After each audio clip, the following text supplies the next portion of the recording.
नमस्कार। आज का ये विश्लेषण सच में बेहद जरूरी है। हम सभी डिजिटल दुनिया का हिस्सा हैं, सही कहा ना?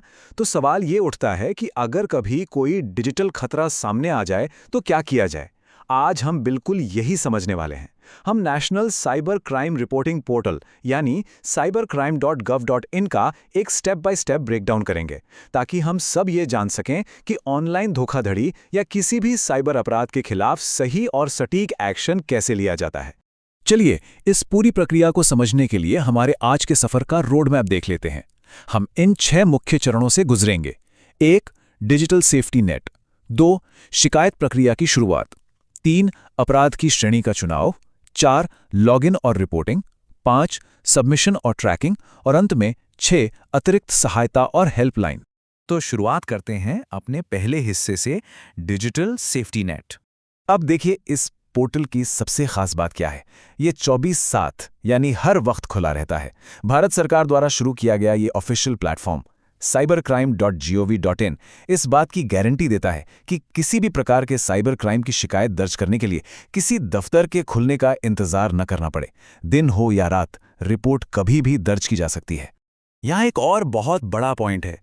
वैसे तो ये पोर्टल हर तरह के साइबर अपराधों के लिए है, लेकिन इसका एक स्पेशल और अर्जेंट फोकस है महिलाओं और बच्चों के खिलाफ होने वाले अपराध। ये इसलिए है ताकि समाज के सबसे संवेदनशील हिस्से को बिना किसी देरी के तुरंत सुरक्षा और प्राथमिकता मिल सके। अब आते हैं दूसरे और सबसे प्रैक्टिकल हिस्से पर, शिकायत प्रक्रिया की शुरुआत कैसे करें। दरअसल इसका शुरुआती नेविगेशन काफी सिंपल रखा गया है। सबसे पहले एक वेब ब्राउज़र खोलकर उसमें cybercrime.gov.in टाइप करना है। होम पेज खुलने पर लर्न अबाउट साइबर क्राइम वाले हिस्से से थोड़ा सा नीचे स्क्रॉल करते ही फाइल अ कंप्लेंट का विकल्प दिखेगा। बस उस पर क्लिक करना है।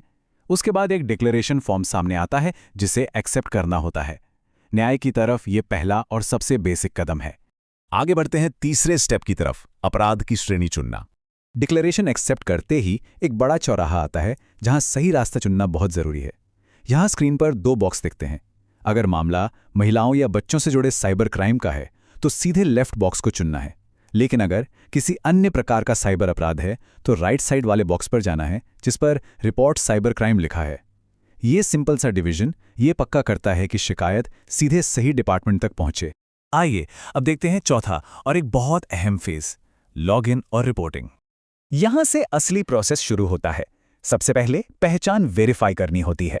अगर पहली बार पोर्टल पर आए हैं तो न्यू यूजर बनकर साइन अप करना होगा, या फिर मौजूदा आईडी से लॉगिन किया जा सकता है। अपना राज्य, लॉगिन आईडी और मोबाइल नंबर डालने के बाद फोन पर एक ओटीपी आता है। ये ओटीपी सिस्टम की एक बहुत बड़ी सिक्योरिटी लेयर है। इसे दर्ज करके सबमिट करते ही सामने इंसिडेंट डिटेल्स का पेज खुल जाता है। इस इंसिडेंट डिटेल्स पेज पर आते ही समझ आता है कि ये पोर्टल कितना डिटेल्ड है। यहाँ कैटेगरी और सब कैटेगरी के कई सारे सटीक विकल्प मौजूद हैं, जैसे कि ऑनलाइन और सोशल मीडिया से जुड़े अपराध, online financial fraud, crypto currency crime और यहाँ तक कि साइबर आतंकवाद। सही विकल्प चुनने से इन्वेस्टिगेशन को बिल्कुल सही दिशा मिलती है। एक बात का खास ध्यान रखना है, कोई भी रिपोर्ट तभी स्ट्रांग होती है जब उसमें डिटेल्स पूरी हों। इसलिए घटना की तारीख, सटीक समय और जगह की जानकारी बिल्कुल सही भरनी होती है। साथ ही सस्पेक्ट यानी संदिग्ध व्यक्ति और खुद शिकायतकर्ता से जुड़ी जो भी छोटी बड़ी जानकारी हो वो सब फॉर्म में अच्छी तरह से मेंशन करना बेहद जरूरी है। अब हम आखिरी स्टेजेस की तरफ आ गए हैं, यानी 5वां स्टेप, सबमिशन और ट्रैकिंग।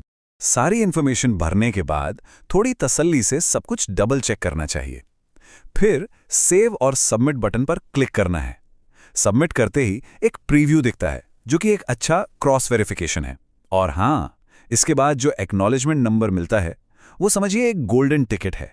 आगे चलकर अपनी शिकायत का करंट स्टेटस ट्रैक करने के लिए इस नंबर को संभाल कर रखना बहुत जरूरी है। आइए अब चलते हैं अपने आखिरी और छठे स्टेप पर, अतिरिक्त सहायता और हेल्पलाइन। अगर फॉर्म भरते वक्त कोई कंफ्यूजन हो या कहीं अटक जाए तो फिक्र की कोई बात नहीं है। पोर्टल पर चैटबॉट वाड़ी मौजूद है जो तुरंत डिजिटल मदद के लिए वहां है। इसके अलावा अवेयरनेस बढ़ाने के लिए वहां बहुत सारे ऑडियो और वीडियो रिसोर्सेज भी हैं जिनसे साइबर सेफ्टी के बारे में काफ़ी कुछ सीखा जा सकता है। और अब एक ऐसा नंबर जो सभी को याद होना ही चाहिए, 1930। ये सिर्फ एक नंबर नहीं है, बल्कि एक डायरेक्ट नेशनल लाइफलाइन है। अगर ऑनलाइन शिकायत दर्ज करने में कोई भी परेशानी आ रही हो, तो तुरंत 1930 डायल करके मदद ली जा सकती है। इमरजेंसी के वक्त ये सच में एक गेम चेंजर साबित हो सकता है। तो इस पूरे विश्लेषण को देखने के बाद एक बात तो साफ है कि सरकार ने साइबर क्राइम की रिपोर्टिंग को काफी आसान और सिस्टमैटिक बना दिया है। अब सवाल यह है कि जब हमारे पास इतना पावरफुल टूल मौजूद है, तो क्या चुपचाप डरकर बैठने के बजाय इस जानकारी का इस्तेमाल करके एक सुरक्षित डिजिटल भारत बनाने के लिए कदम उठाने का समय नहीं आ गया है? ये पोर्टल हमारी ताकत है। इसकी जानकारी रखें और जरूरत पड़ने पर आवाज उठाएं। तब तक के लिए डिजिटल दुनिया में सुरक्षित रहें और सतर्क रहें।